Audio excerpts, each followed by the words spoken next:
Then you must declare in the presence of the Lord your God, I have taken the sacred gift from my house and have given it to the Levites, foreigners, orphans, and widows, just as you commanded me. All the laws in Deuteronomy, the laws of God, they have one goal. And the goal is to side with the little ones. Para sa mga inaapi, para sa mga kawawa. To love the last, the least, and the lost.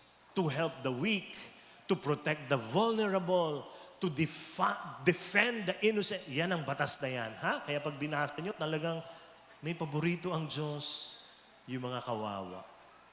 In a very powerful way, Deuteronomy reveals to us God's innermost heart. Today, we're going to walk through Deuteronomy chapter 19 to 26. Mahaba ito. This is a large section full of laws.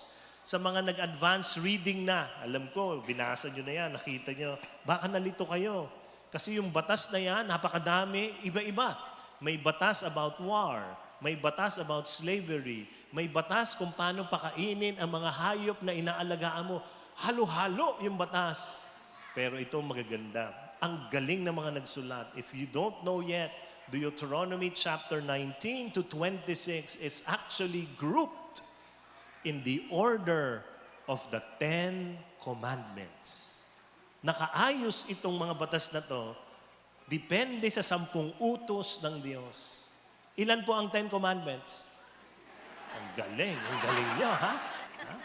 So Moses actually is giving practical examples.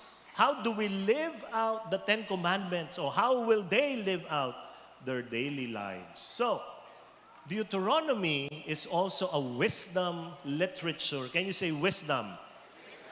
Pag nagbasa kayo ng Biblia, tapos napunta kayo sa wisdom books, marami po tayo niyan, kasama rin ng Deuteronomy. Ang ibig sabihin nito, huwag nyo kagad susundin yung nakasulat na practical ngayon. Bakit? Wisdom yon. Pag sinabing wisdom, titingnan mo yung sitwasyon mo at titingnan mo, ano ba talaga ang sinasabi ng salitang ito? You cannot copy-paste laws in your life. Hindi pwede. Malilito kayo. Kaya, live by the timeless principles behind these laws in your own situation. So, merong 5 laws from this section that I would like to present to you. Number 1 is this: share your harvest with the hungry. Tingnan nyo nga yung katabi nyo, mukha bang gutom na? Kakainin ka na niyan, ha? Share your harvest with the hungry. We're going to read in Deuteronomy, but you will also find this in Leviticus. Binasa na natin noon pa yan. Ito yung batas. When you are harvesting your crops and forget to bring in a bundle of grain from your field, don't go back to get it. Leave it for the foreigners, orphans, and widows. Then the Lord your God will bless you in all you do. The foreigners, the orphans, and the widows, ito yung mga least in the society. Ito sa Tagalog ay nasa laylayan ng lipunan. Ang utos na ito, pag kayo'y nag-ani, at may mga nahulog sa inani nyo, huwag nyo nang balikan at kunin pa yung mga butil na yan. Pakuha nyo na lang dun sa walang makain. Okay na itong bit-bit mo. Ang dami-dami na. Yun yung utos. Beautiful law. Leave some of your harvest for the poor. But let me apply this today. Sometimes, in our transaction, we only measure one thing: personal gain. Pag meron tayong ka-deal, ka-business, meron ka ibibenta, ang kadalasang default, paano ko kikita dito? Default natin. The only question in our minds are, what's in it for me? How much do I get? How much do I earn? Yan palagi. Kaya gusto ko maging honest kayo.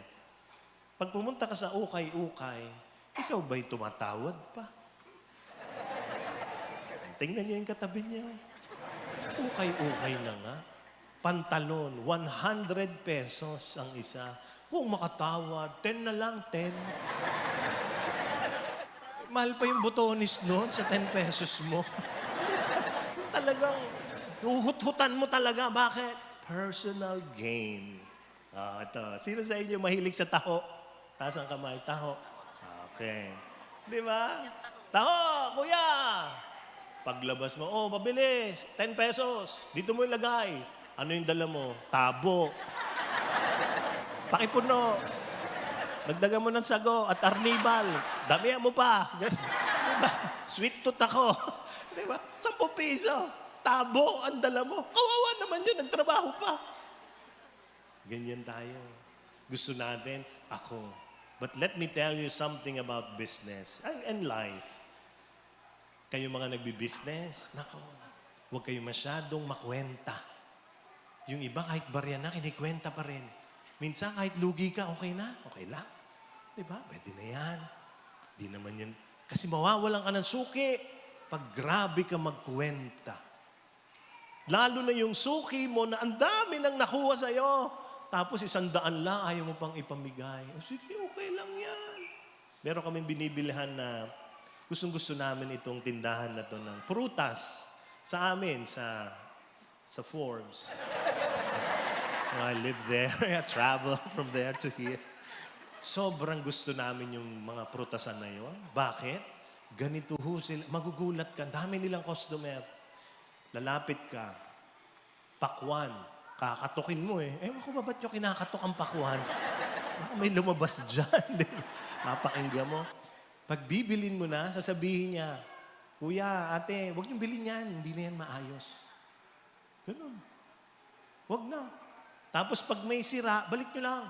Alam mo, dadating ka, sira. Oo. Ano yun? May bulok yung saging. Pero kalahating saging na lang. Papalitan nila yun. Ang bait. Kaya punong-puno sila ng customer. Bakit? Sila kwenta ng kwenta. Yung iba makakwenta. Kaya walang tao. Kahit lugi, minsan, okay lang. Tingnan mo ngayon yung katabi mo, mukhang lugin-lugi na ba? Ha? Look at the screen, everybody. This is the world scoreboard.